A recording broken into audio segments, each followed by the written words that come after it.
وضع أنفعي الله يوكدا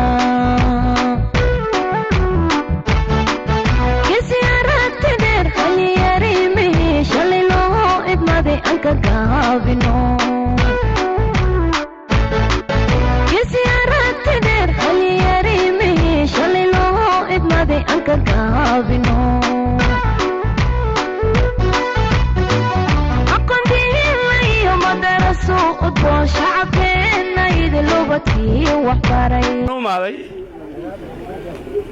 inaan ila hadlo aan la hadlo al-shabaab kollaba wiilashan waxa duubay telefoonada wiil fiican waay caawa al-shabaab jilib ninka weyn al-shabaab ha arko jilib iyo waxay joogaan bu'aale iyo jamaame hadda wali way ka cararayaan habeenka soo ku duqeynaa way ka cararayaan meel ay istaagaan biilaahi u sheega hadday xaadakan ku dhex jiraana ayaga warka geynayay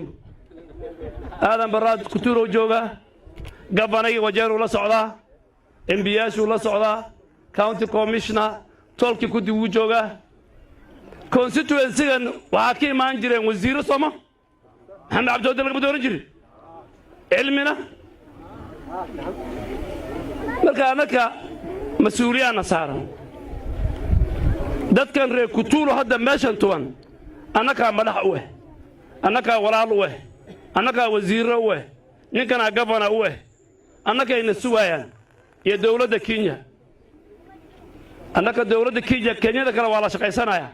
carruurtooda iskuulee aadayaan jaamacadee aadayaan jidad baa loo dhisaya isbitaal baa loo dhisaya